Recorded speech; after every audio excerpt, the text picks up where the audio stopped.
Inspired employees are 125% more productive than satisfied employees. Everyone can inspire. Inspiring, I think this is where leadership is going, Jacob, towards inspiration. We are creating leaders who are not just best in the world, we are creating leaders who are best for the world. You know, we've been focused on engagement, appropriately so, for 20 years plus now. And we still need to be, because most people still aren't engaged or not fully engaged. So let's continue that. And there's another frontier beyond engagement. I believe that inspiration is the new engagement. It's the next level of engagement. And there's a study from Bain and Company that shows inspired employees, yes, inspired employees are 125% more productive than satisfied employees. You might expect that, but they're even 56% more productive than engaged employees. Wow. Hey, really quick, 96% of the people who watch this video, just like you, are not subscribed to the channel. Can you please do me a huge favor and subscribe to the channel? It'll take you 1 second. It helps me grow the channel, and you'll get access to more videos just like this one. Make sure to subscribe, and now let's get back to the content.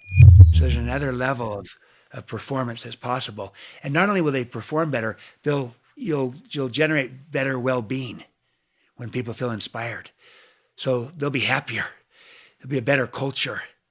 And so inspiration, that's why to inspire is significant. But a lot of people might say, well, gosh, Stephen, I'm not charismatic. You got to be charismatic to inspire. And I'm separating inspiration from charisma. And I'm saying, no, they're not the same. I know a lot of people who are charismatic, but who are not inspiring. And I know other people who no one would describe as charismatic, but who are extraordinarily inspiring because of who they are and how they connect with people, how they care. So my premise is that everyone can inspire. It's a learnable skill. Inspiring others is a learnable skill. And to do so is a huge opportunity, a huge competitive advantage for leaders, for organizations, to inspire their people. And you can do it. It's a stewardship we have as leaders. So how do you inspire? Well, when you model the behavior, that inspires. So the first stewardship will inspire. When you trust people, that inspires them. So the second stewardship, trusting, will inspire. So we're already halfway there by just modeling and trusting. But what really brings us home is when we connect with people through caring and belonging, and then connect people to purpose and to meaning and to contribution. That inspires. Connection. So connect with people, connect to purpose. And connecting with people, that's all around, you start with yourself, that at the self level, that I'm inspired. I found my why. It's hard to inspire others if you yourself aren't inspired, but when you have your own sense of purpose, your own why is burning inside, it's easier to have that candle light another candle, help another person find their why. So you start with yourself. But then at the relationship level, you focus on caring. It's that simple, but when people feel like you care about them, it actually not only influences them, it inspires them to feel cared for, that someone cares about me.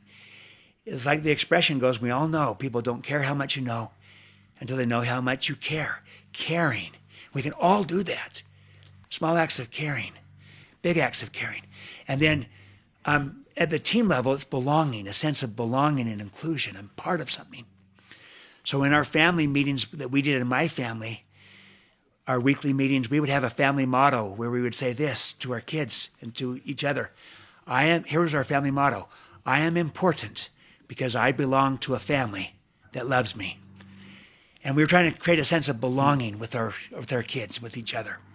I think my kids have told me that was meaningful to them growing up. They had a sense of, I belong to this family that loves me. So that was both caring and belonging. And so that will do it. And if that's all you did as a leader was focused on caring and the sense of belonging, you will inspire your people, your team.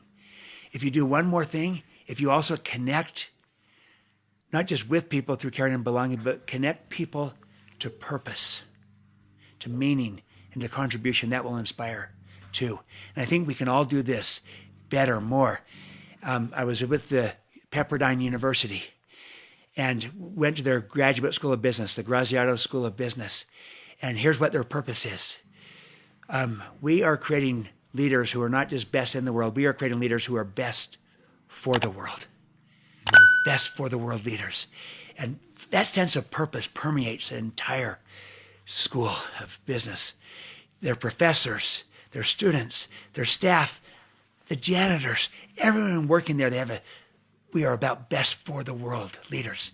So find the sense of purpose. It's easier in some organizations than others, easier in some roles than others, but the whole point is that you can create and embed purpose, meaning, and contribution into almost any role, into almost any organization, if you're intentional, deliberate about it. And find those ways to make that come alive. And that will inspire people. So, everyone can inspire. How? By connecting with people through caring and belonging, and by connecting to purpose, to meaning and contribution. Inspiring others is a learnable skill. It's also a stewardship, a responsibility we have as leaders to inspire. And it's what our people want. A study from Zenger-Folkman asked, out of 16 different competencies that people want to see from their leaders, the number one competency they want to see is a leader who inspires them. And yet they're not getting it. Yeah. So what if we became those kind of leaders? That's why I think trust and inspire is this new way to lead.